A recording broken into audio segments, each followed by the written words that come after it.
Normally we play it back. We can't really. Let me just shut that off. Okay. We're getting sound. Yep. Red Rob. Through to that. Red Rob. We now got the picture.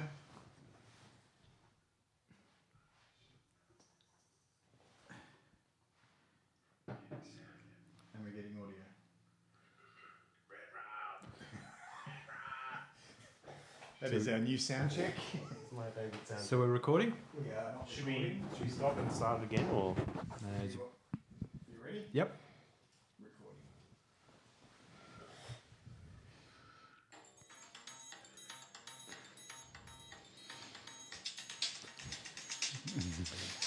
It's a shame our listeners can't see you dance. Hello and welcome to the BAP.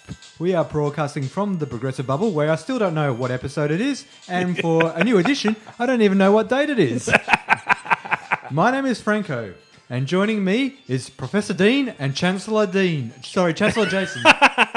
I'm here twice. Dean gets all the roles. He's taking control of Yeah. the entire government. It's a coup. See, this is the problem. By the way, it's the 17th of the 7th.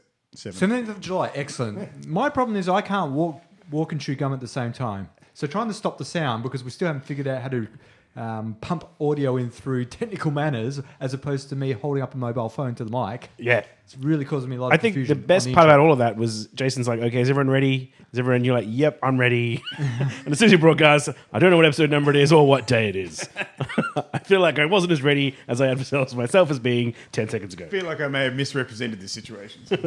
So let's move straight into douchebag filterage. We have a big item, so I'll save that for last because Jason is actually bursting out of his pants to talk about it. Oh, Well, is it to talk or? that's more a comment on my weight gain more. Yeah, let's go with that. So I've finished the first 2 seasons of Silicon Valley.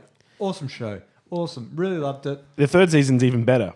Yes, I'm looking forward to acquiring that via legal means and paying the appropriate copyrights Obviously, that are entitled everyone to the would. producer of that Everyone show. would. One critique, the final episode, it's like, I know there's always been this thing with series that they have to finish on a cliffhanger because otherwise people are too stupid to remember the show and come back to watch it. I've never really liked that. I'm by the time that the show restarts, any show, I'm actually just happy to start watching it again. It's not because, geez, I have been living on a knife's edge for the last 6 months waiting for that show to come back to know what happened on that cliffhanger. It's more, no, I actually enjoyed watching the show last year. I want to continue watching new adventures. One reason I like Game of Thrones a bit, they don't really do it that way. They don't leave the cliffhanger. There's always stuff you want that's unresolved, but they don't leave you on a... Yeah, you're not waiting to see if someone lived or died. Yeah, and I think that's the way to go. Now, Because everyone died. Yeah. and they could have done that with the end of season 2 of Silicon Valley. So they could have hinted at, upcoming, drama, but no, they went the whole hog. So you're feeling sorry for these guys. They get a little win and then bam, straight on with you're getting effed in the A. Yeah, it's pretty much every season of that show. They get a win, they get a win, they get a win, and then at the end of the season, they're getting F in the A again. Yeah. I think they're trying to keep... Because obviously once they're hideously successful, a lot of the mechanic for the show falls away. There's no suspense or anything. Yeah. Hey, there's a big Oh, we got millions of dollars. Well, it doesn't really matter. We're just throwing money at the problem. hard to get any real tension about Yeah. what's going to happen to them when they're... the very worst is going to go home to his mansion. Yeah. And so I think that sort of shows through the show. They do construct these dramas for them. You can't have them quite succeed. No. And I don't mind that so much, but having them finish the season being totally effed in the A, it's like, well, come on, just a little bit of time. Let us enjoy that little victory. I mean, spoiler alert, why don't you tell me what being F'd in the A for a Silicon Valley employee... Okay, so spoiler alert for Trying to anyone. figure out what... Have you watched Silicon Valley or no? I've seen like one episode. You're missing out. So like you're saying that they're developing something and they're going to make it rich. Pied Piper. Their big Yes. breakthrough is going to happen. They might be rich, they might not. And then something happens and they're not necessarily going to be rich. Well, no, the whole show circles around. Their technology's solid. It's more the other players in the space trying to knife them in the back. Yeah. And And the fact that they have no business acumen at all. yes. They're very, very smart, tech-savvy guys that have a really good idea but have no idea how to sell it. And you've got all these venture capitalists who act like vultures. Two is the end of season 2 the one where he gets voted out of his own company? Yes. Okay. They left it hanging on that. They could have Yep. said this is maybe coming and dealt with it in the next season. Yeah. But no, they went the full hog. It's like, come on.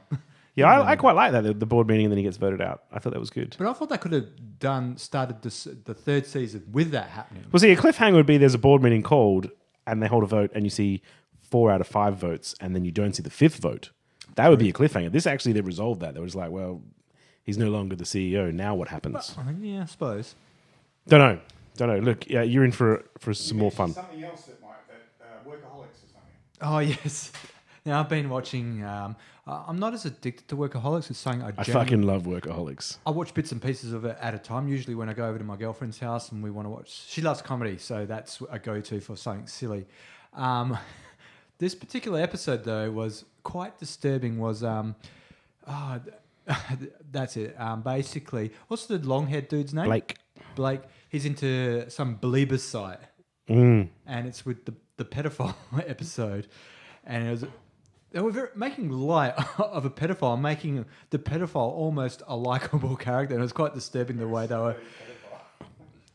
It was funny yet awkward the way they went about it. They do a lot of very edgy comedy in that show. Very edgy. I'm going to use the word edgy. It's questionable would be another word at times. But I appreciate the fact that they do try things. Yeah. And just see, can we make this funny? That was an angle of comedy I hadn't seen before. They did pull it off. It's still a very uncomfortable subject material to make light of. You left asking, sure. Is it okay to be laughing at this? Well, you're just watching it. Is that what it is? Is that what... Especially when they're sort of holding on, because basically these guys are just selfish narcissists in a way. And Yes, entirely, all of them. In every episode. But you get to see this displayed in its fullness when basically they're holding off reporting the pedophile because he might gain them access to an exclusive nightclub. Yeah. I'm not sure you're supposed to laugh. Well, that's it. That's the point. You're laughing at it as the way they debate this, going, just a little bit longer. We're just going to get in this nightclub, then we can turn him in. Yeah. So someone said, okay, what's the worst thing we can think of juxtaposing getting entrance to a nightclub? Yeah. The worst. Okay, pedophile. We could use pedophile. It reminds me a lot of Always Sunny in Philadelphia, which does the same. The characters are just horrible people. Horrible, narcissistic people that get into these crazy situations. And you laugh about the situations, but you don't really feel any sympathy for the characters when bad things happen to them because they're just horrible pricks. About the entire Seinfeld cast. I didn't like Seinfeld, but This is a similar idea. Yeah, they weren't very sympathetic characters. Particularly likable characters. It was like, But they never really took on any edgy subjects. I mean, or yeah. taboo When was the subjects. show? When the masturbation was the edgiest. Yeah. that was yeah. That's hardly edgy. Actually, something in Philadelphia is something I've always wanted to get into. I've never really... Oh my god, you haven't watched Always I Sunny know. either, Franco. So I know. Okay, I'm in the same boat. But Oh my he's on god, list. you guys are missing out. Hey, look, I rewatched Tremors last night for a blast from the past. They're making a mini series of that, I think. Oh, really? I tried to do a blast of the past last night as well. I really felt like cheese and tried to get Tremors, man, it's the ultimate in cheese. Helen excited about it, so I put on Red Dawn. No, not Red Dawn, sorry. Red Heat with Arnold Schwarzenegger and Jim Belushi. All right. Oh, wow, yeah, that's... I don't know, Franco. It was lost on her. Red because Dawn, I would have been excited about. She was not familiar with the Maybe. Cold War. I mean, I'd watch Red Dawn again, but I don't know if that's going to appeal to every sort of demographic. But I wanted the real cheese, that 80s action Tremors, movie. man, Tremors is cheese. Yeah? Oh. Tremors is great cheese. That's Kevin Bacon, isn't Yeah, it? Kevin Bacon's in that one. He's not in there. They did like 2 after that as well. Yeah. Which were actually pretty good. I don't think Kevin Bacon was in it. No, he wasn't. It's weird because he has quite a varied career, so he doesn't seem to be too discerning about the quality of the project a lot of the time. Obviously after his breakthrough moment in Footloose, Yeah, but prior to his, I don't know, what was the next? yeah, where it all came tumbling No, down. that was that Tom Cruise legal drama with the military legal drama. Oh, A Few Good Men. Good Man. That was amazing. He Yeah. was in that. So that might have been his next. Anyway. Anyway, the final topic of the douchebag filterage is Pokemon Go. Yes. Jason is very excited about it. Have you been catching them all? I have been catching, not them all, but I've been catching a lot. Are you on the Go, Dean? No. It's worth giving me a try. I've heard this. Vic Park is absolutely filthy with Pokemon spots. It's crazy. Yeah, I was just there this you can drop lures and stuff apparently to Yes. draw them in. I mean, it's one of these augmented reality type things where there's certain landmarks within the real world are obviously nominated as spots, as particular spots within the augmented reality world. And I've played one of these games before, Ingress, which it turned out was... It's the same guys, isn't It's it? the same guys. Yeah. Ingress was probably just the application they used to populate Yeah. for Pokemon Go. And Pokemon Go has, Ingress was always a very small subsection of ultra nerds and, fringe dwellers that were playing that kind of game. But Pokemon Go has gone absolutely mainstream. Oh, it's like, how long's it been out for now? A week or so? Week, yeah. And like, It's already been blamed for a kid being hit by a car in America. There's some lunatic things that have happened. I mean, Ingress already got blamed for that as well. People just walking into traffic. Yeah. But it's just some strange things, and I've got a little bit of sound later for the Christian take on Pokemon Go. oh, I know the sound you're talking about. But Pokemon Go, obviously, it tends to drive on traffic areas, so high traffic areas, high foot traffic areas will have Pokemon gyms where you train up your Pokemon and other slightly less... All of the train stations are gyms, aren't they? Yeah, Someone I said, believe yeah. so. Yeah. And then there's Pokemon stops where you just check in and you can accumulate equipment and stuff like that you use, and then you catch Pokemon. So I can give my randomly, Pikachu like a machete. and Pokemon Stabby town. No, Pokeballs. Oh, right, okay. It's very. I mean, apart from the fact that you're. It doesn't like cockfighting or anything where I can tape razor blades to his feet. Apart from the fact that you're capturing wild creatures and then forcing them to do battle with each other until they don't die but pass out from damage. Well, it's questionable, but it's I don't know. I enjoy it, but I was into Pokemon a little bit when I was younger, and certainly my kids were into Pokemon, and I sort of participated in that. But then, Hold on, younger, like 30. I would have been 20, early 20s. I have Mid 20s kind of thing. I have a 3DS that has Pokemon on it. Actually, I don't. Jason has my 3DS that has Pokemon on it. Yes. It is fun, and the biggest... I mean, I'd heard about it. I'd seen some news items on it during the week. I didn't really even download the app until, I think, Friday.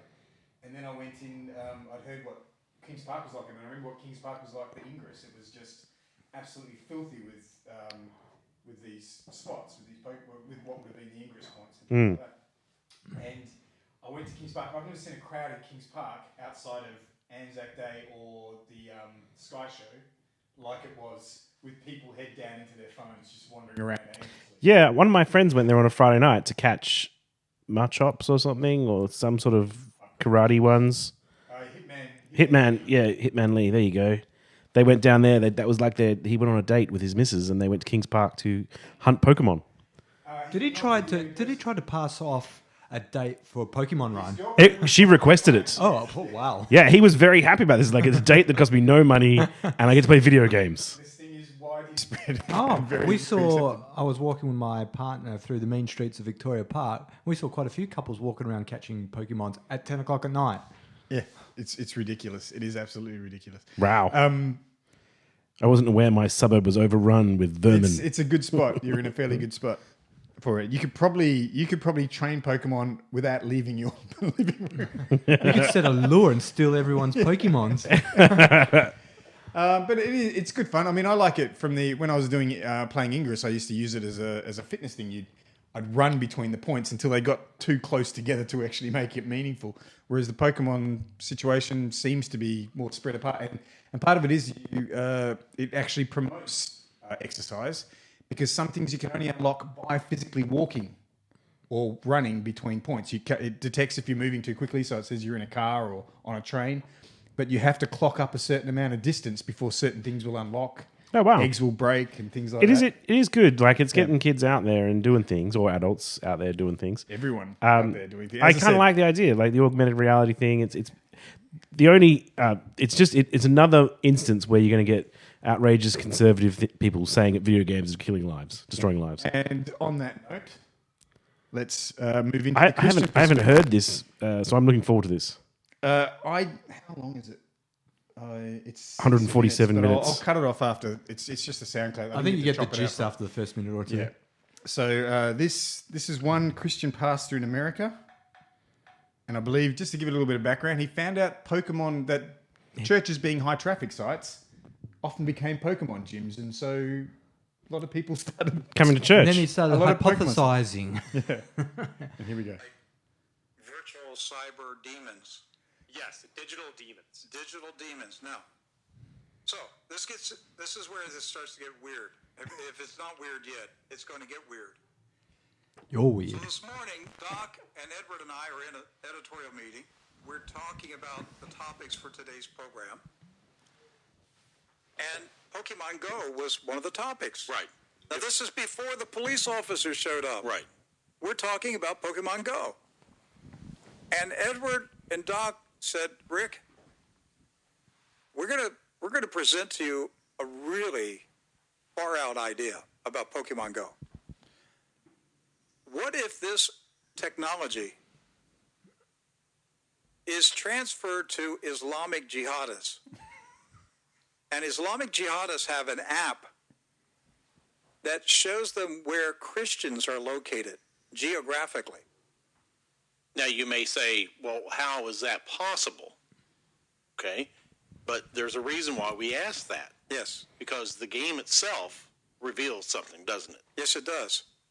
I mean, churches are on maps. After the police officer told us that this man that we saw Friday on our property riding around our building holding his phone, This man may look somewhat like me 40-year-old sometimes. man on a four-wheeler riding around our building suspiciously, holding his phone up like he's photographing our building. Then the police officer comes back and tells us, look, I solved the case. He was playing Pokemon Go. Now this is why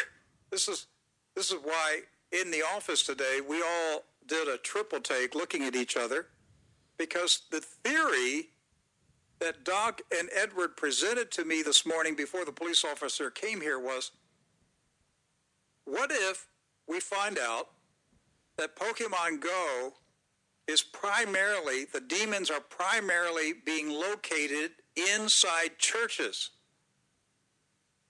Well, guess what? They downloaded an app in our office. We stood here and I watched them do it. They downloaded a Pokemon Go app. And lo and behold, there is the True News office. There's the outline of our building. There shows you see where it would be exit doors, windows, and inside the True News building was a virtual cyber demon. And what this man, Friday, was trying to I love find the use of the word was demon. the Pokemon demon that had been placed inside the True News office. Okay, so we get the idea. They're obviously thinking that some little manufactured application is placing demons in their churches. Well, you see, the thing is, though, they believe in demons, so it's very hard. See, for me, if someone goes, there's a demon, it's like, no, there's no such thing. They don't exist. But this time they can see it. But because Pokemon are completely make-believe, much like their god is. So I guess the thing that's really confusing the poor man is that when a Pokemon spawns near you and you want to capture it, you hit the button and it switches on your phone camera, and then it will superimpose the image of the Pokemon into behind whatever your camera is seeing, so that it looks like it's there with you and you're getting it. So the poor man's a bit confused, clearly. It does seem it's odd. The other thing that bugged me was they were talking about what happens if this technology gets into the hands of Islamists, and it's like, you're supposed to be a pastor, you're supposed to be preaching love and tolerance, and you know, like, what part of the Christian faith are you actually involved in here? The Crusades, maybe? Those are over. They've been over for hundreds of years. Dean, you don't realise in America Christians are a persecuted minority.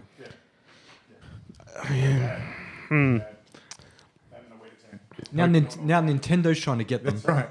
They had enough time. They had a hard enough time dealing with the real world, let alone having Pokemon. What they need to do is actually get Pokemon Go working for them.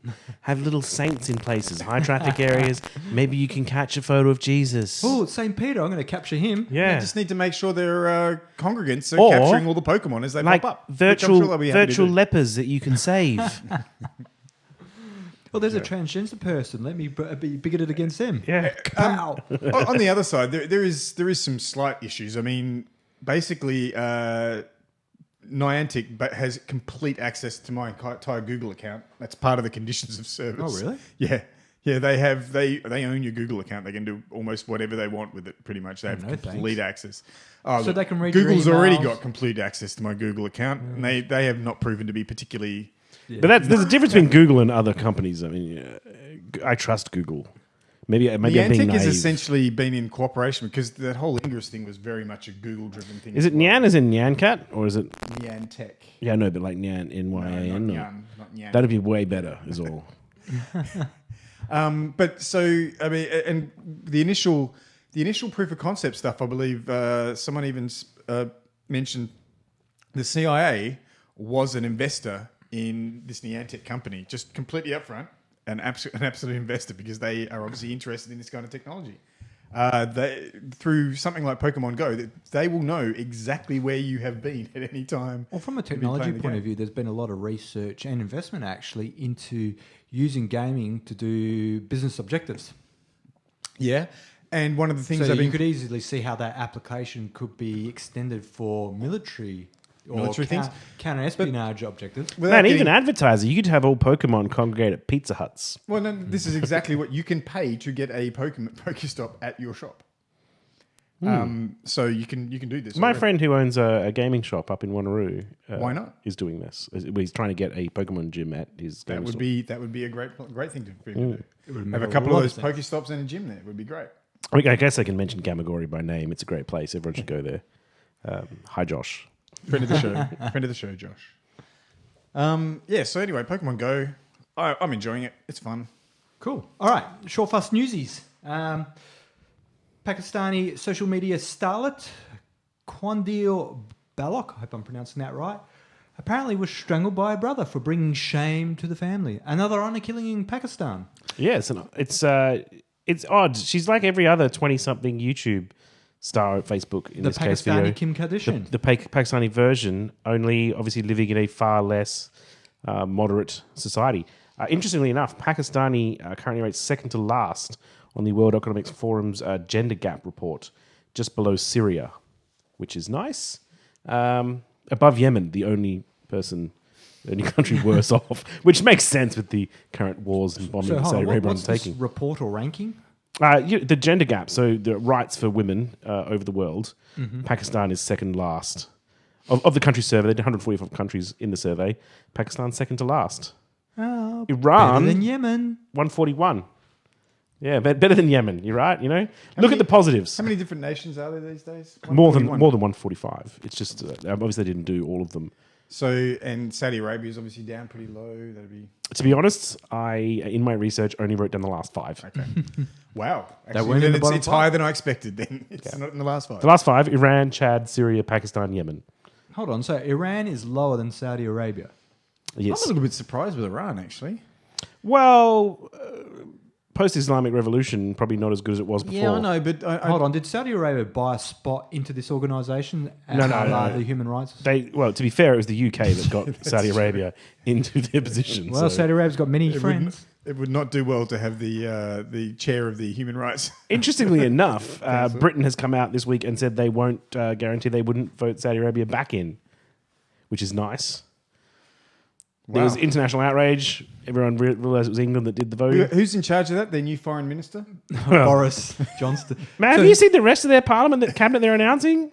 Boris Johnson, obviously, foreign minister. Have we finished with the honour killing section yet? Before we will move on to the other. Yeah, well, by all means. And I it mean, sounds like let's move on to some race baiters like Boris we've Johnson. got we've got another case of a la the majority report with England not guaranteeing they won't do the same thing again. Yeah, sorry, we're not sorry. But so Boris Johnson's a foreign minister. Everyone might remember he was pretty vocal in the Brexit campaign. Andrea Leadsom, who is also in the running to be for top job as Prime Minister, she is the new Environment Secretary. In the past, she has come out in favour of selling off the UK's forests.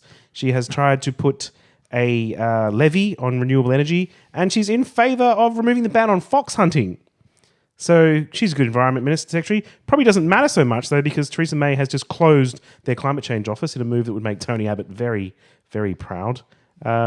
Well, the Tories have always looked over the pond our way for guidance from such luminaries as Tony Abbott. Look, he actually, I feel like maybe there's a place for him in the Liberal Party these days. There could maybe be a place for him in the bring Tory him, Party. Bring him back on the front bench, make him some kind of attaché to diplomatic relations with New Britain. And David Davis is the Minister for Brexit.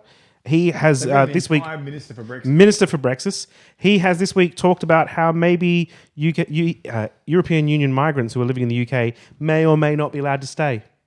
They're going to draw a line in the sand at some point, and you won't be permanent residents. You have to go home, which again would make Tony Abbott really fucking happy. Just like, hey, you're refugees, off you go. You're just economic migrants. Amazing. Tony Abbott and Australia were the outliers at one stage, and now he can feel vindicated. Wow, his Jesus speech must be making a lot of sense these days. Yeah, look. Jesus had a place for everyone. Yeah. Not necessarily here. Not necessarily here. And looks like England's going the same way. America may very well get Trump as a president. I'm laughing when I say that because it sounded preposterous in my head. But it sounded in preposterous reality, a year ago when he said he was running for president, and now it sounds preposterous when he's one of the nominees. and during the week, Bernie Sanders came out and endorsed Hillary. Yes. What a fucking sellout. Are you Bernie or bust? Nah, I don't like Hillary. And did you see all the... she just basically no charges from the FBI? Even though they came out with those damning statements about all of the everyone documents. knew that was going to happen. And She was called extremely careless and everything, but no charge press. And then at the Yeah. very end of the press conference, he's like, just to be clear, this does not mean we will not press charges against someone in the future Exactly. for doing the same thing. And when it comes to Bernie's endorsement, he managed to get some things put into that party platform that he held out a long time, and obviously there was a bit of a price for his endorsement, and it was some of these policy platform changes and things like that. So I don't know. He was always Free education for low-income families and stuff. yeah. Or He got a lot of movement there, and if anyone thinks that the party platform was going to look anything remotely like it looks now without Bernie Sanders having been in the race, then that's a bit silly. I mean, it was going to be a coronation, and I don't think there was going to be anything about $15 minimum wage. The big hassle for me is because America's a voluntary voting society. I'm pretty sure if I lived in America, I probably wouldn't vote for either of them. And this is what everyone. There's a micro argument that they make against the Bernie or busters, saying, look, you got to vote for Hillary, and you can make this argument on the micro level, but on the macro level, we're talking about voter apathy. Yeah. Where they just go, well, fuck it, I'm not going to vote at all. Yeah, if you're going to present two candidates I don't give a shit about, then fuck it, I'm not going to vote at all. I mean, how many people in Australia can't be asked voting when we're forced to vote and get fined if we don't? well, all they do is draw a wang on the voting slip and away they go. Away they go. But yeah, I'm absolutely on board with you. It's more about the voter apathy side. You can argue with someone and say, look, you've got to vote for her or vote Jill Stein or something like that. But that's not what it's about. It's about the ones that just don't bother to turn up at all. Well, see, I think that the party has a responsibility to bring a candidate that people actually are excited about. And if you can't do that, it's not my fault as a voter. Democrats are very excited about Hillary, a lot of them. But maybe I spent a little bit too much time online. But you see the Hillary, the writers, the pro-Hillary authors and journalists and things like that are trying to already blame Bernie for a potential loss, which I don't think is going to happen anyway. That's the case. But the point is, they seem to be ignoring the fact that it's about their candidate. If their candidate wants those votes, they've made it very vocal about how to get those votes. Yeah. Everyone knows what they want if she wants to win them. But Well, interestingly enough, Trump is unfortunately closing the gap. And all the polls these days are predicting basically a 50-50 race. And while the media are saying, look, Trump will never win, we know what fucking happened here with a 50-50 poll. It resulted in a 50-50 vote. there's one slight difference is that Trump also is not spending any money on his ground game, which means over there getting out the vote is such an important thing. They will bus people to the voting stations and things like that. And at the moment, currently, he seems to have no ground game whatsoever. Well, he's announced his running mate, who's a very conservative Christian Mike man. Pence from Indiana, Indiana can't even stand him. Yeah. And that's a Republican state. But the point is, he may not have any of that. He may not have that organisation to turn out the vote at all, whereas Hillary has that organisation. So I've got a little bit more faith that she's going to come through okay, despite the polls saying that the gap's narrowing, because I just think she has the ability to mobilise voters a lot more than he does, even though those voters and might be again, apathetic. I'm not trying to say you're wrong here, but everyone thought Britain would stay in the European Union, and there would be lunacy for them to leave. Everyone knows I'm not really going to come to to Hillary's side, but I happen to think that she has You'd bloody well hope so. she has an organisation behind. But her at the same time, I could not fault people if they didn't want to show up and vote no, on the neither day. could I. You obviously, we mentioned how Mike Pence was announced as Donald Trump's running mate. Did you see the logo for? No. Was it Trump at pants or some sort of?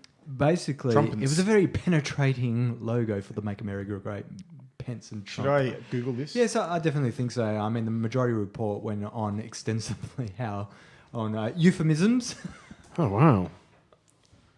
So to segue while Jason Googles, overnight posters started appearing in Pakistan. Are we circling back to our original talking point? No, we're not. No? Okay. It's more Pakistan news. Oh. So overnight, posters started appearing in Pakistan asking General Raheel Sharif to initiate a military coup. The posters were removed in Islamabad and the Punjab provinces, but they remain popular pretty much everywhere else. Now, Sharif has announced his plans to stand down voluntarily in January, but the posters go around painting the government as corrupt and suggesting that a dictatorship is preferable to the bullshit they're dealing with. Preferable dictatorship. Well, You go, Pakistan. dictatorship's preferable. Well, I thought there was an interesting segue into another military coup that maybe did or did not happen over the weekend. Okay. I go. had a little bit of short, fast news that I You just look. Do you want? it was. I worked mainly- really hard on that segue, but fine. You want to take a shit on my segue? I'm just going to tread all over it. No, go. We'll insert this at the end. Go ahead. No. I don't mind. Someone else can talk about No, Turkey. you're right. It segues. We can nice. chip in. It's Erdogan time. It's Erdogan time. We've been talking about Erdogan for like a year now, Yeah, about how he's a bit of a crazy lunatic who's been trying to get a chokehold on his country. And like many people, we've been wondering, where the F is the military on this? Was- We're known for, saying, no, we're not buying this. You go too far to the right, they step in. You go too far to the left, they step in. You get too religious, they step in. You get too far away from religion, they step in. Yeah, the military in Turkey seems to have a fundamental role in keeping the government in check. They're all about status quo. Yeah, and over the weekend, allegedly, because it's still hard to work out exactly what is... I've seen some suggestions online that it's Erdogan who staged this. In fact, these suggestions were being made by Fethullah Gulen. A false flag coup. Yeah, false flag coup. But anyway, there was a military coup in Turkey where 161 minimum people have been killed. 104 of those were servicemen. 1,400 people wounded. 2,800 detained. Erdogan obviously landed happily at Ankara airport and announced everything's under control. But he has denounced voluntarily exiled cleric Fethullah Gulen, who is living in, I believe, Pittsburgh? Pennsylvania. Yeah, Pennsylvania, in America. And the Turkish Prime Minister has come out and suggested that anyone who's aiding him is going to be in a state of war with Turkey, which would be America. So they've not yet declared war on America, but they've threatened to declare war if they don't extradite him, but no formal extradition request has been made. Yeah, they've been whining about they've made demands in the past and they're making demands again now that there's been a coup. We wonder told you so, America. I wonder if this poor cleric is just sitting in Pittsburgh, having had nothing to do with it. Yeah, What? he is. They interviewed him on the news, and he was saying that in the past 50 years of his life, he has been the victim of military coups on numerous occasions. He is an advocate of democracy, of peaceful change of power. He utterly denounces everything this is about, and he wants nothing to do with it. So I don't feel like he had anything to do with it. However, Turkey are describing him as the next Osama bin Laden, Well, the thing is that which is ironic because he was hiding in Pakistan. Gulen's movement actually were in an Circling alliance with the Erdogan government until they had a falling out over Erdogan wanting becoming a dictator. Yeah, and He wanted all the powers. yeah, so He wanted all the Pokemons. So Erdogan's come out saying he's going to purge the military of these disloyal troops, which I think is like 5 generals that they've basically arrested. A couple of majors got away on a Black Hawk. Yeah, they went over to escaped Greece. to Greece and have requested political asylum. Greece are trying, because honest to God, you request political asylum if you're going to be going home to execution, which is probably what's going to happen. Greece has been doing with refugees from Turkey lately. I mean, they've been sending them back. So. So the Greeks are still trying to make up their mind. What do they want to do with this 8 people on this Black Hawk? They did come with a rather sweet Black Hawk, so they might understand. Yeah. It's pretty sweet. Sweetens the deal, right? Yes, Greece, you need sweet, some helicopters to sort you out of your financial woes. You could sell this on eBay, get some cash together. But anyway, all of this seems to be playing into Erdogan's hands. So he's going to be purging military. 2,000 judges have been dismissed over the weekend by Erdogan because, over 2,000. 2,700 judges and 5 members of the highest judicial board for the country have been dismissed for their links to Fethullah Gulen. because they're blaming him for the coup. So Erdogan now has a chokehold on the military. He's getting rid of the people he doesn't like. He's getting rid of the people in the judiciary he doesn't like. He's already had journalists thrown in jail. Yeah. Some journalists got killed during these, unfortunately, got killed. Probably anti-Erdogan guys died. Yeah, which unfortunately. Ones died? Oh. But they're putting the counterterrorism police, the Turkish population, and the military being responsible for quashing this coup. And Erdogan's come to power. So the new British Foreign Minister, Boris Johnson, has expressed his support for Turkey's elected government and their institutions. Spain's acting Foreign Minister has come out, similarly, speaking against the coup. Hamas came out and congratulated Erdogan on crushing his enemies. I like their wording. Qatar, Iran, Pakistan have all come out in favour of it. I think Obama came out. And Obama has. The United Nations has not, because Egypt is currently blocking it, which is somewhat ironic given how the current Egyptian regime came to power via coup. Satan, also from the depths of hell, gave some kudos to his main man, Erdogan. Yeah. Everyone's coming out from the depths. I mean, I guess after a coup, you probably want to come out backing whoever won anyway. Yeah. You don't come out and go, Jesus, a fucking shame, you're still in power. But Egypt came out and said, you know what? It's a shame that guy's still in power. And when he says democratically elected, that seems a bit sus to us, which again, Egypt, come on, you're not one to talk about this. But I like their moxie.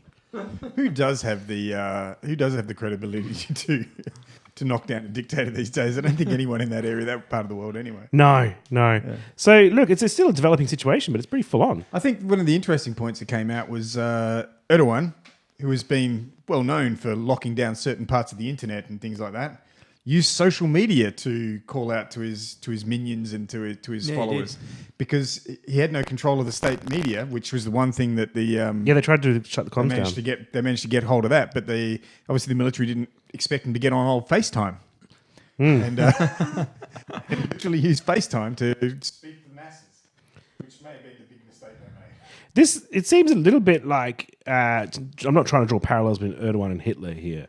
But it seems a little bit like Operation Valkyrie when the low-ranking Nazi military tried to take out Hitler by taking care of the comms first and then locking down the military and the generals and then trying to get the man and then failing to get the man, which is what they seem to have done here. They got the comms, they had the generals, they had them locked up, they had control of some of the bases, and then they just failed to get Erdogan or the PM or anyone that would actually be important enough to be successful in their coup. It's interesting because, Turkey has had a lot of coups and it's always been the military. From what I understand, I haven't done a lot of background reading on this, but I always assumed that the military acted as a singular block when they were staging their coups, as they saw themselves as the guardians of Ataturk's legacy of protecting secular government and Turkish culture and values. So I was quite surprised to see this was only a faction of the military. Now, I mean, does that suggest that Erdogan has been progressively over time infiltrating the military to create a situation where he has enough power within the military? There was talk, I was reading online about in a month from now, there's going to be many of the generals and they're expecting there to be changes in the military structure. Yes. And so people were suggesting that this was brought forward because they were worried that there would be a purge of people from positions of power where they needed to be, and they wouldn't be able to do it after that meeting anyway. So they went now. There's definitely going to be a purge now. There's definitely going to be a purge now. It is interesting, yeah. And it does seem that Erdogan now has the momentum behind him and somewhat public support behind him to affect these changes. Yeah, unfortunately, he had the Air Force behind him. Those F-16s made short work. Apparently over Ankara. Yeah, because there was shelling of Ankara. Yeah. And F-16 shot down a Black Hawk. Shot down a Black Hawk, yeah. I personally don't think this will be the last coup attempt. I don't know, man. He's getting rid of a lot of his enemies. And to be fair, I don't think this is a coup attempt. I think, if anything, Erdogan's been staging a coup slowly against Turkey, and he's just tightening his power and becoming a dictator. True. So this is not a failed coup attempt. You're watching a successful one. Erdogan's success. I would be surprised if there is no vote to get rid of him. Yeah. It'll be suspended. Terrorist situations. He'll have elections for those, for the parliamentary sort of roles. Yeah. Well, the question is the military now still an independent entity, or is it just a shell of what it was? Yeah, it's hard to say. I mean, a lot of the soldiers report that they had no idea they were part of a coup. They were just on military exercises. They just thought it was like a training thing. I imagine that's how a lot of coups might have. Yeah, and so apparently a lot of them stood down when the police confronted them, like the anti-terrorism police. They were like, wait, hang on. Sorry, we thought this was a training mission. This is very clearly not. We don't know why we were asked to park our Our bad. We were just holding this bridge because we were told to. It's brave police, even anti-terrorist police. They'll front up in front of a tank and say, "Stand down." Yeah. That's pretty great. Yeah. Rad. So no, that's all I've got from Turkey at the moment. Do you want to circle back to your short fast that we so rudely do it at the end because there's denied probably you? Nice. Oh, yes. There's the I guess it's a terror attack in Nice. Although has anyone grabbed? I think ISIS has grabbed. ISIS have claimed responsibility. Whether they actually did anything for it or not. Some strong suggestions that it's not. They've just decided. Yeah. It seems more and more that this was just an angry man Yeah. who went And ISIS is being opportunistic. Yeah. So how many? What's the 87 dead and 200 injured. 87 people died when during the Bastille Day celebrations, a psychopath in a truck. Well, I just like to point out, Sorry? trucks don't kill people. People kill people. It's a psychopath Well, I'm just saying, ban all trucks. in a truck. We want to control. We want minimum magazine sizes on trucks so they can't physically. Sorry, as our resident gun nut, are you trying to divert attention away from the gun Well, I'm problem just to- making an observation here. Okay, trucks don't kill people. People kill people. Psychopaths in trucks. Yeah. Guns aren't. Trucks aren't designed to kill people. Yeah. Well, if everyone had trucks, if everyone had a concealed truck license, so they could just park it in an alleyway somewhere. All right, it's in bad taste. I concede. So 87 people now, and as the man in a truck zigzagged down a boulevard in. Mohammed Boulel, isn't it? Boulel? I can't remember. I've written it down, so that's what I've written. I'm just. He had a name, is all I'm saying. Yeah, but Tunisian national who had French residency. Which is going to do wonders for the open borders policies of Angela Merkel and the European Union. So how many attacks is this? I remember there were some numbers in the past 18 months. There's been. This is the third major mass casualty in 18 months for France. But there's been other smaller ones as well. Yeah, but like major. The French PM came out and asked all patriotic Frenchmen who were interested in joining the reserves to sign up. Wow. So there's like a push towards nationalism as a result of this. But there's nothing. I mean, in Which this is huge. particular case, with this particular general, if it pans out that he had no links to any terrorist organisations, hadn't been going to mosques, hadn't been radicalised by anyone, what can you do? This is a lone crazy man. There's nothing you can A do. family member that's come out and called him the least observant. Yeah, exactly. Yeah. I wrote that down as well. It's quite funny. His wife's cousin described him as an unstable, aggressive man. He was the least observant of his Muslim practices. He would drink, do drugs, eat pork, and beat his wife. Yes. He didn't sound very sad that he was dead. So we need to round up all the French men beating up their wives. I think that's how we'll get to the bottom of this crisis. Well- no, I mean, and why I'm joking on that point is I've had some interactions with people on this topic who say what the French need to do now is round up these individuals and whatnot. And it's like, you still will not find that chap. Yeah, that's right. Nothing you're saying would actually isolate that particular individual. For the radicalised Islamist, you wouldn't have picked him up. Yeah.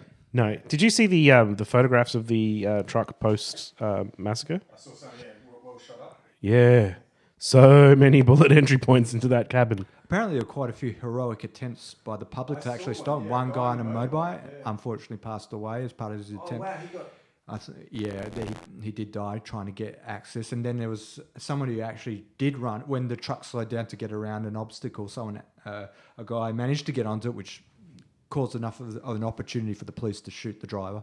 Yeah, that's the French people must feel completely under siege at the moment. Well, they only just left their high alert warning stays from the last terrorist attack. Actually left it. Like the day before they ended the high alert thing, and then bang, another mass casualty. One of the things I was thinking about these sort of occurrences in France is it's almost like mass shootings in America. Once it starts happening, you almost get copycat scenarios of it. So how do you stop something which doesn't really manifest from anything other than it's been done before? You get another crazy person that copies it in almost. Yeah, so you get someone, a marginalised, isolated person who's sick of life. Sick of Well, people. obviously the solution that the French government has come up with is to recruit more people to national service, so there will be more guns in the street in case they're needed. It'll be interesting to see. I last time I was in Paris, I don't think the gendarmes carried sidearms. They may have. It might be a bit more like Britain, where they have them available, Well, but don't have them on I their always side. I remember understanding that the gendarmes were quite well armed actually at all times. But Okay, fair enough. yeah, I mean, because they had that whole period. They in had the such 70s and handsome 80s. suits, I probably just didn't They notice. had that period weapons. in the 70s and 80s when there was, I mean, everyone seems to forget there was significant terror attacks all through the 70s and 80s that France was dealing with as well. And basically, the 90s and the early 2000s were a bit of a standout. In fact, that in that There is no terror, yeah. Yeah, right. Very, very full on. Anyway, I'm interested to see how Boris Johnson handles this one. I haven't seen any commentary from him. He's a bit of a bellend, so I'm sure he'll say something completely inappropriate. Did you see I posted something to our Facebook this week about him and how he described Hillary Clinton as a mad woman in an insane asylum. Like, I'm just looking forward to his meetings with foreign powers. I never got around to look at, and I'm wondering if you want to comment on it anyway. It was the view, the south, was it the Southeast China Sea or the results? Oh, right, the propaganda video. Did I? No, I didn't get a chance to watch it, but I did. Oh man, it's good. The fact that the Chinese have been told that the arbitration has come down and said no, that's not the Spratly Islands aren't yours, and China's basically saying, well, what are you going to do about it? Well, yeah. I mean, to be fair, America's the same. They behave the same way. America's been doing the same thing all the way. And along. in the propaganda video, they actually point this out. Like they have 4 people in the video, like an elderly white guy that they go to for the voice of reason, a Latina woman, a young white male, and I think it's an African American woman.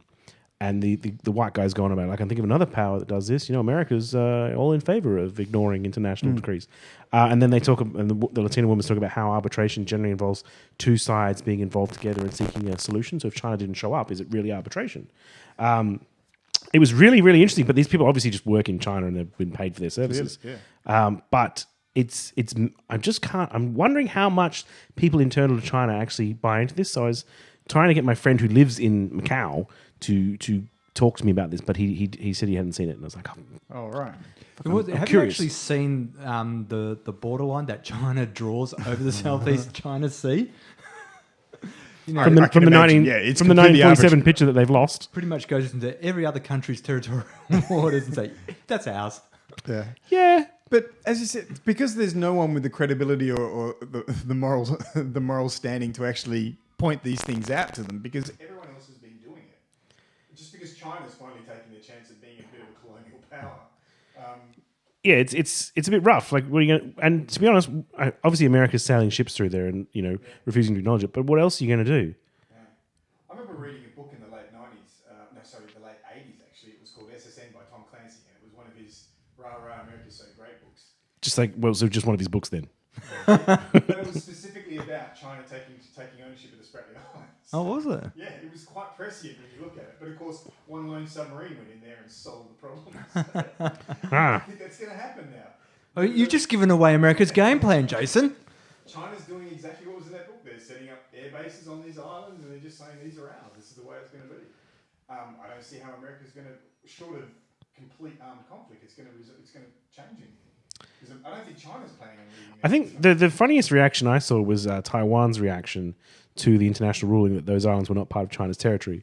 And Taiwan were like, yes, they fucking are. Also, the rest of China's our territory, but, those are ours. The mainland's ours. Don't you fucking say. They're ours. We're coming back. Yeah. You all pretend that we're down and out. We're just resting. We're a sleeping dragon. That's crazy. That's one of those sort of sleeping sort of situations which could blow up at any time as well, isn't it? I mean, all it takes is one of those Vietnam, Philippines, or Malaysia or something to start trying to express their views on some of those and force America into taking a side. Well, none of those Southeast Asian countries have any sort of military size to pose a threat to China. But they have actual, Vietnam and Philippines have valid claims on those territories. When does that matter? Yeah. Well, exact to China. Well, Vietnam's been building islands in the South China Sea as well. China's not the only one that's been doing this. Vietnam was doing it before them. So it's interesting anyway. I think it's going to be one of those things where it doesn't really matter what the international community says. This is what's happening. They don't have any teeth, as everyone knows. Like they've got no way of enforcing this. They've just given their opinion. And China's been gradually militarizing, so Yeah, what are you going to do? what are you going to do? Yeah. It's an odd one. But you should watch that propaganda video. I'll check it out. The reason I found it most interesting is because it's from China Daily, which is the obviously the state paper that now Fairfax is running an 8-page spread from every weekend. And I can't wait to check out the weekend's paper. I haven't looked to see what just their- to see what their see take on if it, they're yeah. running similar propaganda that arbitration requires Talking two about sides to show up. Talking It's not about like the we're the only incredibly power doing it. unreasonable arbitration that was entered Yeah. into. Yes. Oh, wow. Clearly, we're America backed this arbitration. Like it's very interesting to see. Are we looking to finish out? I got one more piece. Okay, and I got one more as well. Social commentary. So this week, to my esteemed colleagues here, I made them aware of, well, they may have already been aware of the Joe Rogan podcast, I really like that. I got through. which is what I want to talk about. Yeah. I found that episode pretty entertaining as well, but Joe Rogan, I will he's tell a you bit what. libertarian orientated. sometimes he says stupid things, but I listen to his show for light-hearted entertainment when I'm sick of the world and I just want to have a laugh. And he has some great comedians on, and generally he just ebbs and flows. He has with some his good guests. He really does have good guests. He also does like 2.5 hours a day. Yeah. Right? Like he does a lot of material every week. He It's does. amazing. So, he's very scared of transgender people for some reason, and he's really upset about the toilet issue. And he's one of those regressive leftists. He's one of those people that uses the term regressive leftist, and he's anti-Islam. He's part of the Islamophobic sort of crew. So generally, I've been listening to Joe Rogan as my secret shame, but after listening to the Milo Yiannopoulos episode, I thought, no, this is gold. So I shared it to my colleagues who were equally impressed by. Over the course of it's a 2.5 hour podcast with Milo, and over the course of the hour I've listened to, I kept going back and forwards between no, he's joking, and oh my god, he's serious when he says these things, and some of it he very clearly was Well, serious I'm still about. not convinced. I think he's. I think some of it, a very small amount of it, he probably does believe. But I think when he starts talking about the leftist Bilderberger. Oh yeah. You can't BuzzFeed your way out of this, Jason. That was my favourite line. The bit where he talks about how he's anti-abortion because if they ever discovered a gay gene, he's worried that people would abort the. I was like, man, that was a compelling argument. Yeah, it's a genuine argument. Oh my god, like I'm pro-abortion, but I get where he's coming from, and I'm totally okay with him having that opinion. I'm not going to argue with him. So anyone who's not familiar with Milo Yiannopoulos, basically, Isn't it Yiannopoulos he's or- the he's head of tech for Breitbart. He's and probably Media Empire. that's the most introduction you probably need from him is the And- fact that he's the head of tech. Yeah, for once you Breitbart. hear the word Breitbart, you go, ah. And basically, he's a homosexual right-winger, Yeah. Which is normally doesn't seem like go hand in hand. What he strikes me as is a much more gifted version of Ann Coulter. He's actually quite quick and, Yeah. and Oh, he's bright, very and quick. his recollection of facts is up there. Well, facts. Well, yeah, I think that's Yeah, usually a bit of well, poetic license there. If you actually fact check the things he claims are facts, you go, well, a lot of that's subjective. Yeah, You can't yeah. really claim it's fact. And he just or blasely just glosses over like the feminist conspiracy to do all this, that, and you're like, whoa, you just said feminists are out to do this, that, and the other. Well, without and- anything but to be like that. fair, as a gay man, he probably has absolutely no reason to care what women think of him.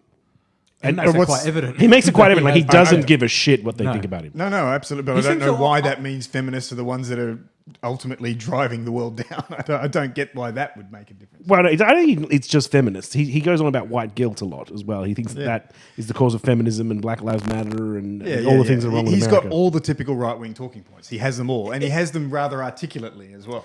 Yeah, no, I found him very entertaining. A lot of times I was shaking my head, but I couldn't look away. I definitely think he's a media whore, and he's found the niche. So he thinks, I'm going to wedge myself into the classic definition of a right winger and bring the Yeah. gay agenda into that somehow. He reminds me of someone else, like, you know, Essie Cupp? Who? Essie Cupp. She's a right winger. She's an atheist who defends Christianity. She's got that niche where she can say, "Hey, I'm an atheist rationalist, but I think," and then she presents the Christian arguments and stuff like that. She has that kind of in, like he's a gay man who should be, you know, gay men should usually be anti-conservative because it's the conservatives who are against them. But no, he's got that wedge in there, And some of the things that comes out of his mouth, you go, there's a whole level of dishonesty in either you're really crazy or you're just very cunning. You know the niche. You're getting what you need in terms of the popularity. Like when he says, he basically infers that his life would be better if he wasn't gay. Well, once again, there's But a not- certain amount of truth to that. But Yeah, it was interesting the way he presented that. He's like, because you wouldn't choose to have your kids gay. For example, I can't have a child with the person I'm in love with, and it's really hard to adapt to that. It's like that actually probably would, if you wanted a kid, that would be hard to adjust to. That's bullshit. I mean, so every man should be upset that they can't bear children. No, but he Because might that's be. essentially what he's. Oh, we can't. But he we can't is. have a child. It's okay for him. To, Yeah, I know. Jason, I see get the person, not the group. Okay. But this is the other thing that he does remarkably well. And what was the other one? He was And he's also Catholic. And it's like, hold on, your whole religion despises you. It's an oxymoron to say you're a homosexual Catholic. There was a lot of cognitive dissonance involved in just about everything he was doing. And you just had to, as you said, you dive into the facts a little bit and you go, well, where's that coming from? But if you are a Republican news station and you want to have a gay man, on he's to gold. talk about, he's he's set himself up really well. He's very smart for putting himself in this niche. He's the only one there. Excusing male violence because men are built that way. Remember? And it's what we love about men, apparently. It's what made them go to the stars and shit.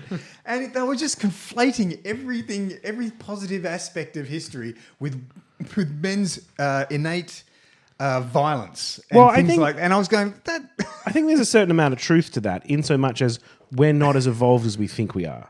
You know, we in the 2,000 years we've built civilizations, but prior to that, okay, we had some civilizations, but it wasn't anywhere near where it is now. So some people are still adapting to that. Like biologically, we are born to defend the tribe, to go out to hunting, to murder, to kill, and to maybe not feel imperative thing quite so much as the Joe Rogan and. Well, no, I think Milo it's there. does. I think it's there. I don't think it is so much at all. Well, don't eat for 3 days and then get back to me and we'll see how violent Joe you get. Rogan's the guy who thinks martial arts training can solve every anger instinct. He always comes back to that shit. We could solve world problems if we just gave everyone martial arts training and shit like that. But and again, though, there is for some people who have issues with violence, giving them an outlet where they can punch a bag, punch a whatever. I agree. But is Joe helpful for Rogan them. comes back. This is one of the things why I can't watch his podcast all the time, because he comes back to it all the time. It's like, well, just teach him martial arts. But see, that's because Solve it. for him it worked, I'm imagining. Yeah, absolutely. As a young man, he probably had some issues around violence, and he solved it personally. He also smokes a through copious martial amount of arts. weed, which seems to solve these anger issues a lot as well. Well, it does until you run out of weed. Which one's working here? I don't know. Is it the martial arts or the weed? Yeah.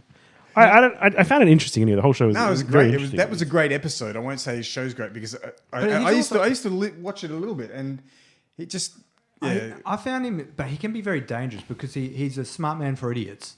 Because one of the things I fact checked was he was making the claim that Sweden has a rape crisis, and he was basically saying, and it's because of their Muslim immigration. And when I checked that one, I was like, it's a bit more convoluted than that. because they have an entirely different way of categorizing these things. They've been dealing with the gender gap. They've also expanded the definition of rape. They've been To include Julian empowering women Assange. This Sweden thing was when report rape. I ran up against that at the Reclaim Australia rally, where they were saying Sweden's letting all these Muslims in and they're the rape capital of the world. And I was like, I didn't have anything against it because I didn't understand where the stats were coming from. Don't worry, they didn't either. You could have just made shit up. But then I also looked into it. Yeah, the same thing. That the way they categorize it is entirely different, and you're going to get different statistics. So but when he presents it, he conflates two not necessarily related issues. He goes, high incidence of rape, lots of Muslims. That's the Dean's problem. favourite subject: correlation and causation. Unrelated. So this was my problem with him, and that he needs, when he's on interviews, he needs to be challenged. But in the those facts thing because is, Joe he Rogan's- probably knows that as well, right? He knows Milo, knows his I audience. think he's smart enough to know that he's actually conflating two things. definitely. Which and it's just convenience that they want to tap that line. I also think, though, I mean, if you were... I remember when it was in one of the Syrian towns where they were throwing homosexuals off the roof. Yeah.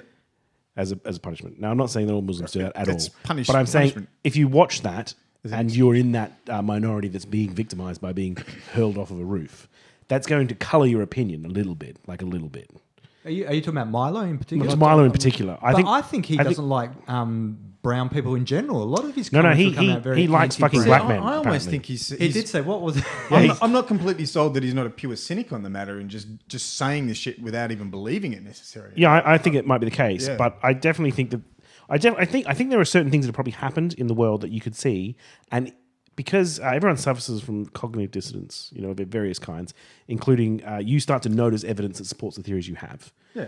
And I think he's definitely Confirmation bias. And I think if you have this supposition that Muslims are evil and there are things wrong with the world, you'll start to notice things. And if you're a gay man like Milo, you might notice that and go, see, fucking look what they're doing to people like me. And so I definitely think that he is probably a victim of his own mind at times. He has a very complicated view of homosexuals as well, which was very confusing. Whereas you see them simply, Franco? Well, just No, please tell me more of this theory you have. Yes, as objects of desire. apparently. we don't need to get into my personal life. who and whom I choose to spend my time with in sexual means is none of your business. No, but I mean, like things he doesn't believe that gay people should be allowed to have marriage. He said he wouldn't do it. He said he's okay with that's what they want, but if it was up to him, he wouldn't personally do it. But he almost hints that gay people are second-class citizens, and that's okay. Like it's better to be straight. Yeah, he did. To be fair, though, marriage and people out there are probably married, but it's an institution of the fucking Bronze Age. It existed. No, for, I agree with it, but that's not the argument he's presenting. I can understand as a modern individual why you'd be like, you know what, I'm not going to get involved with that The shit. whole thing sort of presents it as we should keep the straight status quo, and uppity homosexuals should get back in their box, and they've got it good as it is. And he claims that America is the utopia for gay people. They've got everything they want. It's like, I don't think that's quite the case, buddy. Whereas the argument is, if two people if there's an advantage in marriage between two people, then it should not matter. It should not matter what gender those two people Yeah, are. I'm on side with this. Yeah, I think you should remove the tax breaks for all married. I don't care. Only argument I have heard is the one you implied, which is we should get rid of the institution altogether. Yeah, if you want to have a contract to share your assets, fine. Yeah. It's between you guys. You want to do that in a church and have it less sort of legalese, fine. But I mean, having talked to a few gay people, it's very much about being accepted as normal and being able to, and just as being equal citizens. As equal citizens. Well, having the same rights as everyone. So they want to else. be viewed simply like they are by Franco. Exactly. Not as complex creatures like they are by us. Simply as you look at another individual. Simply as equal, yes. I'm on side with that, but I just feel that the solution to this, the Christians who don't want to have same sex marriage is fine. You get no benefits with the in the eyes of the government for being married. You can be as married as you want. It means nothing. But that's not the way it is. There are advantages to being Yes, there are, being but married, and they should be If they want to keep marriage for themselves, we get rid of all the advantages. So there's no prejudice. We can do it two ways. You can either have the homosexuals allowed to marry like you are and get the same advantages, or no one gets any advantage from being married. It's just a fucking word. Okay, it was a great show. As far as I'm concerned, I don't think he 100% believes in all the crap that comes out of his mouth. No, but I he's an don't. opportunist. He even He's went found into that a on the show. He described himself. They were talking about There Well, was he a says he's section an where he- entertainer. They're talking where he about personalities, kind of implied and I'm the same personality type as him. Like I devil advocate things just for shits and giggles. Don't actually believe what I'm saying. Sometimes it's just fun to have a discussion. Yeah.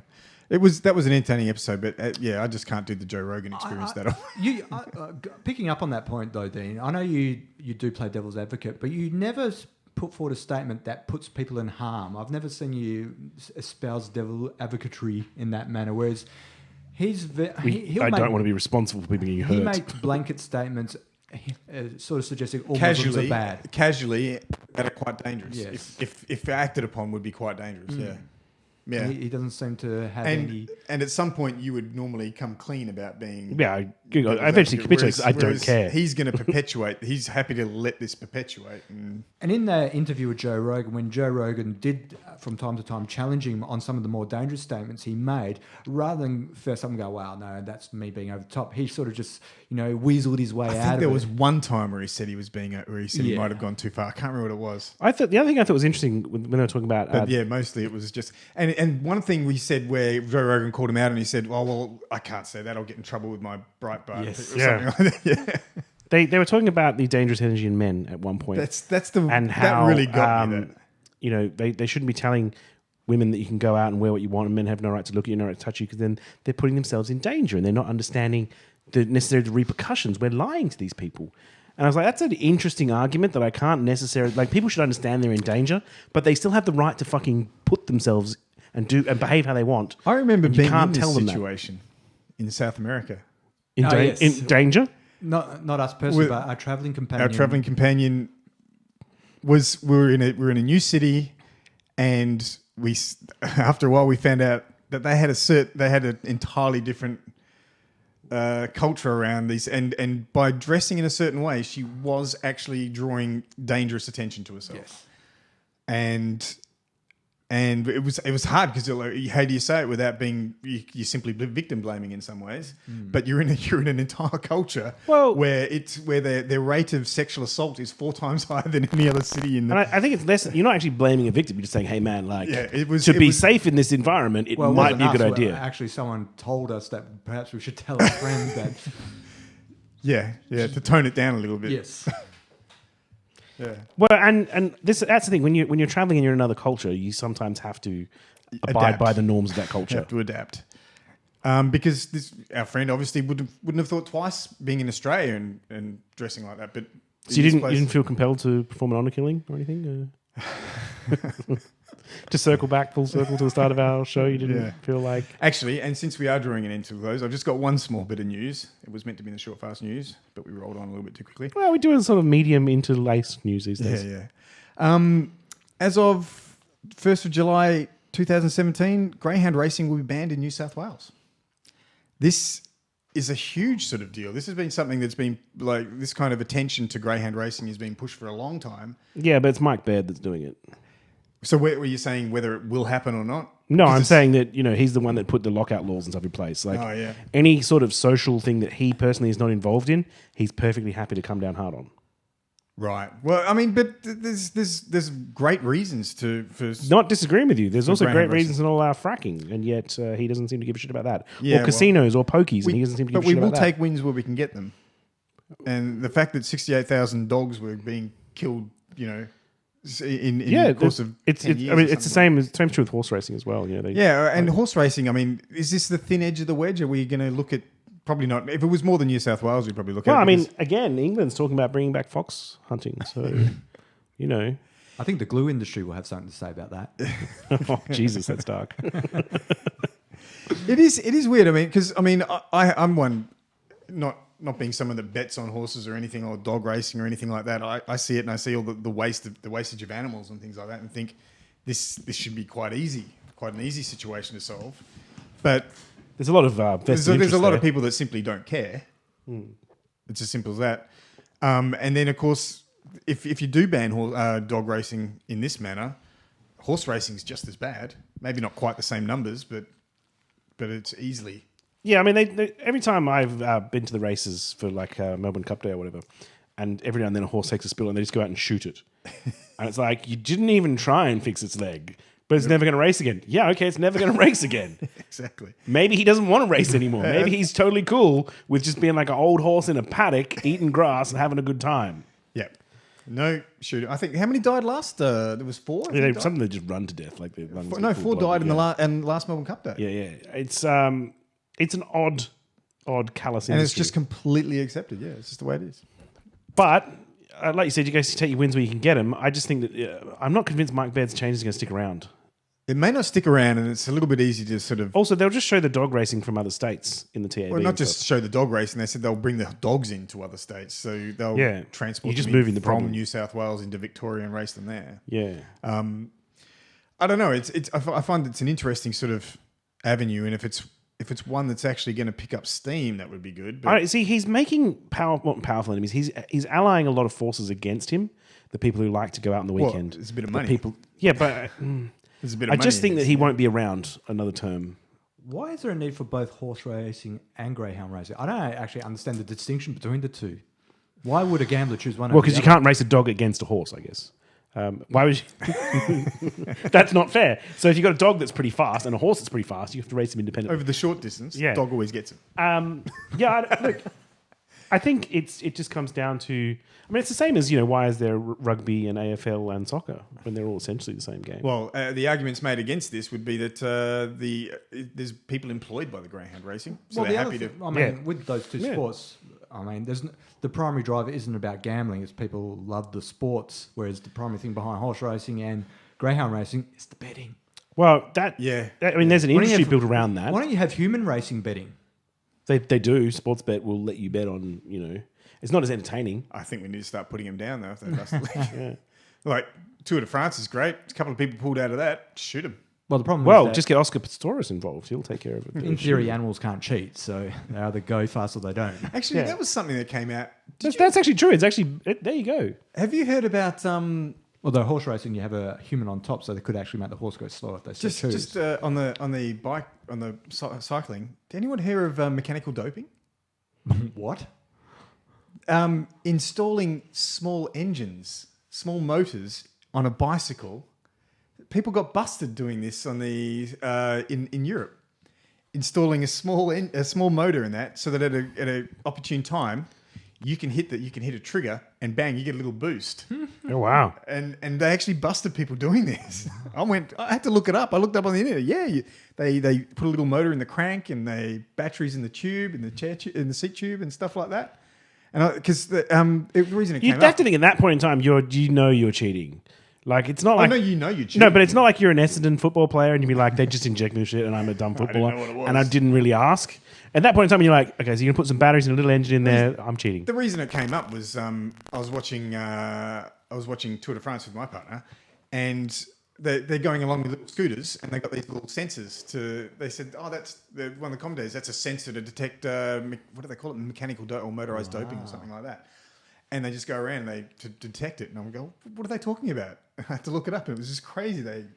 That is nuts. Speaking of cycling cheats, Lance Armstrong did an interview with Joe Rogan. I'm planning on listening to see what he has to say. Oh wow! That one too, shit.